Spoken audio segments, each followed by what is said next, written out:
Hey guys, Brox here, doing a day 3 update. I skipped day 2 because nothing really impactful happened on day 2, just a lot of grinding and working on normal monos. I'm not currently done with normal monos or moved over to empowered yet because I'm trying to do some couple things systematically and kind of get myself in a position where I feel comfortable going into empowereds. But we have finally, day 2 is miserable. I was trying to get a Dream Thorn the entire day and it just did not happen, but we finally got Dreamthorn. As soon as I got it, I switched over to the Void version of the Shield Throw build. When I switched, I had about 29,000 DPS with the Fire Shield version that I had, largely due to the one-handed sword that I had was very good with tons of extra added fire damage. We don't have that currently yet with the Void version, but we're pretty much equal in the damage output to the fire version that had the 75% more damage and that extra 300% added damage, which just shows me that we're going to be in a really good place once the build actually finds its footing and we can get all the different components and multipliers going. So currently I am sitting at level 81. I am working on I'll show you where I'm currently at. I'm working on my Reign of Dragons at the moment, normal mono, and I'm working on my Fall of the Empire normal mono.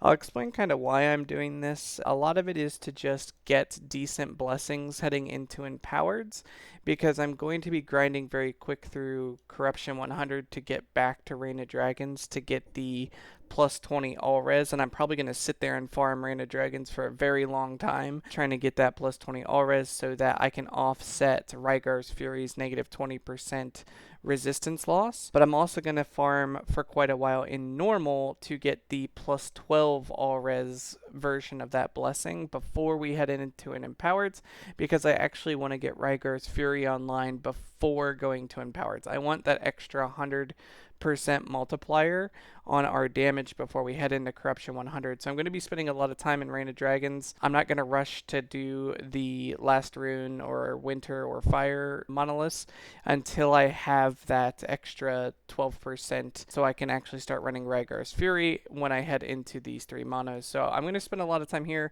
There probably won't be any more updates for a couple days, and because I don't know how long it's going to take me to actually get the plus 12% blessing from this. But there's some other things I'm going to be doing along the way that I also want to get in place before heading into empowereds. Really, it's just getting myself over prepared for empowereds. Could I be doing empowereds right now? Yeah, probably. It would just be a little slow and not where I want the damage to be heading into it. But as far as defenses go, I'm pretty good. Nothing in anything I'm doing right now has any hope of killing me, so everything's been fairly smooth. I'm doing Fall of the Empire largely because it's level 80 and I'm working all my woven echoes right now, so getting all my points from my woven tree.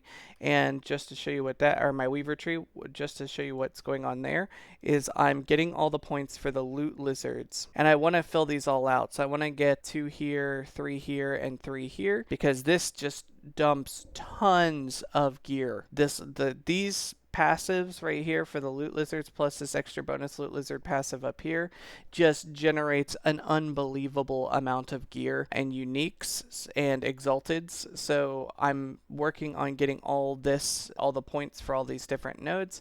I'm not too worried about getting the other unlocks yet for the other gear pieces, because really I'm target farming just the 2 uniques to get them their best possible rolls, and then I'll start worrying about other items and other exalted pieces of gear.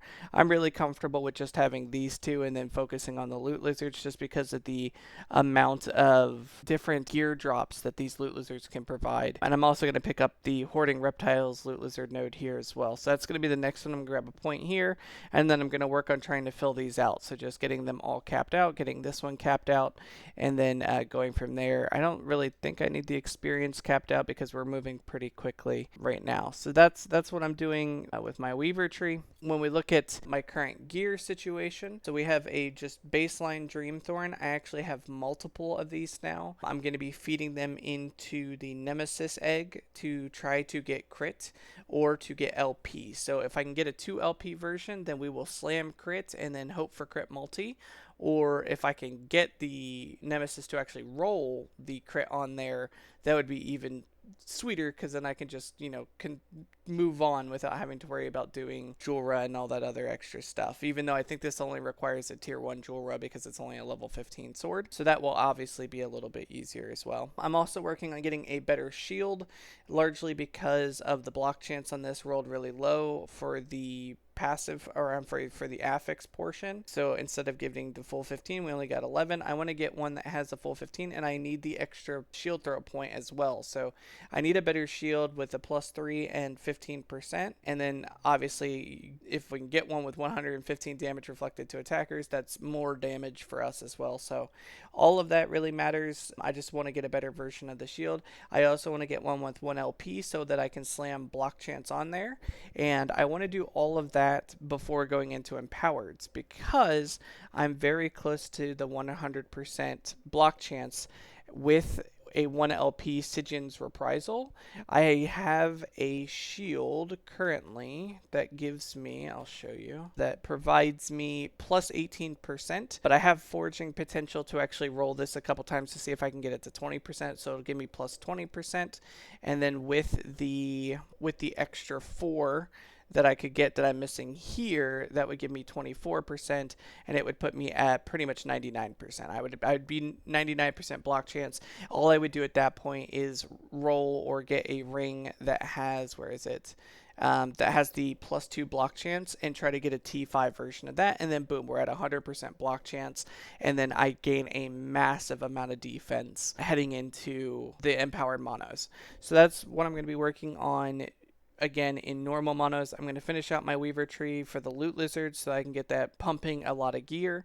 Then I'm going to work on getting a better Stygian's Reprisal that I can slam my block chance onto. When I slam the block chance, I'm going to optimize out to be at 100% block chance to get the extra guaranteed 48 plus percentage of protection heading into empowereds for my defenses. I'll feel really, really comfortable. I'll probably be unkillable all the way up to like 300 to 500 corruption at that point. We're still using Woven Flesh because we're not level 86 yet. Soon, we should start seeing Champion's Regalia start dropping, and I can start focusing in on getting a good chest piece and also get the helm so that we can get rid of Woven Flesh. That's going to give us a substantial jump in armor, which is also going to give us a substantial jump in defense before heading into empowereds as well. Again, this is a lot of empowered prepping because if you notice, I'm deathless still. So I'm level 81. I haven't died to anything. The only thing so far that's made my health even move, even the slightest bit move, was having 3 possessed champions fighting me at the same time. That overlap was enough to actually get my health to drop just a little bit, probably about 10% before shooting straight back up. I'm super tanky. So again, if I can get the 100% block chance and I can get the Champion's Regalia pieces to get my armor skyrocketed up, it'd probably be like another 1500 armor on top of what we have right now, then we're going to be in a really, really good spot. So these two I'm going to be putting in the Nemesis X. I'll put one in first, see what it rolls, put the second one in after that one, see what it rolls. Again, we're aiming for either 1 LP, 2 LP would be optimal, and then or it rolling crit multi on its own in the Nemesis. So that's what we're aiming for to do next with Dreamthorn. Our rings are really good, so we have the minus throwing mana cost and plus throwing attack speed, and then we're filling out some of the resistances. The critical strike avoidance is useless. It's just unfortunate we ran out of potential to craft it off. Our other ring is a champion's ring that also has the same throwing attack speed and throwing damage, but this one actually came with the block chance and block effectiveness, which is huge. And then the suffix is just useless. The belt I have has a T6 82% void damage increase with plus 18 throwing damage with hybrid health and health. This is a insane belt. The only unfortunate part is the implicits don't have the resistances we'll need in the long run. We really need this on a resistance belt. If I could get this same thing cloned over to a resistance belt, we would be golden. Our gloves are the same gloves as the last video. Our boots are still the God boots. These boots are going to be around for a long time. The Coat of Array Sentinel is still the garbage one that we had from the last video. I haven't got a single other version of this yet. I really need one because I need to get the extra points for Symbols of Hope as well, so we can get the extra added symbol. It's prepped and ready for it, so as soon as we get another Coat of Array Sentinel, if we can get it to roll plus 3 Symbols of Hope, then we gain that huge extra bonus of getting another symbol symbol that's going to give us even more damage. So we're working towards that as well. The amulet I showed you guys in the last video that I was waiting to switch over to void for is what we're wearing here for the extra void penetration and void damage. This will eventually need to be switched over to crit multi, but until we actually get crit on the sword, it's not really that important because the sword carries so much of that critical strike chance that putting crit or small batches of crit elsewhere really isn't super beneficial right now. Right now we're running, I think it's like 15% chance to get crit. It's not super great, but it's enough that farming around is fairly simple to do enough damage, and that's coming from here. So 68% shield throw critical strike chance, and then +1 to shield throw. I do need a exalted shield throw as well, so we can pick up the extra points for the shield throw to get the extra ricochet, and I forget what other one we're missing, but we're missing 3 points in shield throw because the helm's not exalted. So we're still fishing for that as well, but we also need it on the correct helm, which is coming up when I hit level 86 and we start getting those champions pieces. Our 100% conversion to void idol here is actually super good. It rolled a T5 critical strike chance with crit multi. The echo is garbage, but it is what it is. Getting the crit strike and crit multi was huge on a tier 5 roll, and again this one had block effectiveness for more crit multi. And then we've been running a ton of tombs and a ton of cemeteries trying to farm out all the different idols we need. I have yet to get a +3 void pen with reflected damage on it, which is unfortunate. However, I have gotten a lot of the reflected damage ones. So this one was void pen maxed. This one is damage reflected to attackers, void pen maxed, damage reflected to attackers, damage reflected to attackers, damage reflected to attackers, damage reflected to attackers. This one was 13% crit strike. This has throwing increased damage and +2 throw damage.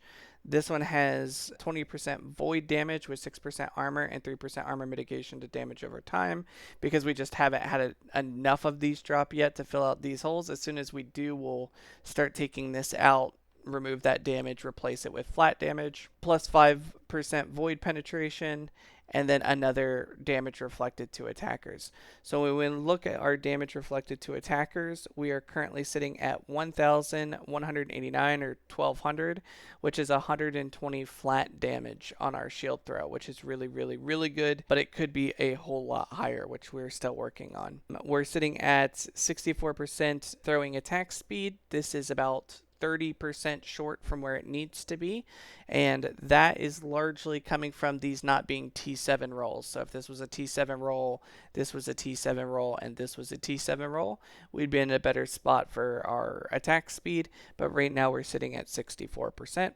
-10 because of the shield throw negation from having a two-handed weapon would put us at 54%. So we have 54% attack speed, which is not great, but it's not terrible. Our tooltip DPS is 23,000 currently, but if I go bap, we're at 27,000 right now with our shield throw for 4 seconds, and then again you just keep, keeping that buff up, and then you would obviously run around the map. It's right around 30,000 DPS, and that's without Rygar's Fury, and that's without 100% crit rate yet. So we haven't started investing in crit until we get it on our Dreamthorn. That's going to massively boost our DPS, and then we haven't taken Rygar's Fury yet up here in the passive notes. I don't know why my points came in here. I must have taken something off and put it back on. I hate when it does that. When you remove a piece of gear, it removes points randomly from where it was spent. They're supposed to be here. It's supposed to be the damage and the flat damage. And then when we get the extra 3 points from the helm being exalted, then we would fill in the point here, the point here, and the point here with those extra 3 points. So that was the breakdown. This point would offset the cost here, and then obviously we would pick up Rygar's Fury. So we haven't picked up Rygar's yet for the extra 100% more damage. That is, again, coming up as soon as we get the -12% all res from Reign of Dragon's Blessing. So currently, again, I'm just working through normal monos. I won't be going to Empowereds until I have 100% crit chance, and until I have Rygar's Fury from the Blessing from Reign of Dragons being at 12%. Once I've farmed out and working on my shield for the extra block chance, and working for the crit strike on Dreamthorn. So those are going to be the things I'm putting effort into. Again, you probably won't get another big update from me for quite a while, because that's going to take a lot of grinding. grinding. I'm not really rushing anything. I'm not really rushing to get to empowered for any specific reason. I rather get all these little pieces kind of where they should be, and I want to finish getting all the different small idols as well to fill in the spots here and here and here to get all that extra flat damage and all that extra void penetration. So I'm going to be working on that as well, run a bunch of tombs, get those all planned out, and finish my Weaver tree for the loot lizards. And that's kind of where my focus is going to be for the next couple days. In normal monos at 30,000 DPS, we're frying everything, like everything. Nothing is even challenging. I can't die. As soon as I get a 100% block chance, I really won't be able to die. So we're super good. All our resistances are super good except for Void, but that will be fixed when we actually get the Champion's chestplate, because I can fit Void onto it as a resistance, and then I can overcap the Void res to offset that loss that we're going to take again from picking up Rygar's Fury for the damage. So all that will be taken care of once we get rid of Woven Flesh. Woven Flesh is just, again, a placeholder for till we get Champion's Regalia, and then we can pick up that extra Void res to make sure that we're Gucci going into Rygar's Fury. So everything's going good. Again, level 81, completely deathless. Nothing is challenging me in normal monos, which is nice. It's a nice casual playthrough. Again, the only time I've even seen my health even remotely move is it took 3 possessed champions fighting me at the same exact time for my health to even like slightly move. So when you look at like the low HP, the 1406, you may think like, oh, you know, that's got to be scary. That's not a ton of health. It's not 4,000 HP or 5,000 HP or 10,000 ward or anything crazy like that. But in truth, we're not taking any damage, like super low damage intake and super high regen. So we have a ton of regeneration from our shield throw, and we have a ton of dot mitigation from our boots. So getting 35% less damage over time, while we have haste, which is 100% of the time, because every time we cast shield throw, we gain haste. So if I go like this, you see we get the haste buff. That applies that 35% damage over time mitigation. And also when we do the haste, we should be getting plus 10 block chance. I don't know why we're not. That's actually interesting. I actually hadn't paid attention to that. Haste instead grants added block chance plus 10%. Let me go hit a dummy. Well, you guys get to see more stuff real time. That may be a bug. Okay, let's see. Oh yeah, we're not getting it. Which, by the way, here, you can see like my full 66, 61%, 105% block chance when I pop all the different components, and you can see how much we're hitting for. Right, so when we pop our boop boop, we're hitting for 26,000. Right, so it's not too bad. It's not too bad. It feels really good. It feels super smooth to play. I need to report this as a bug that we're not getting the block chance from getting haste, which is not good because that's supposed to be damage. All right, well, I'm going to go do that. You guys have a good one.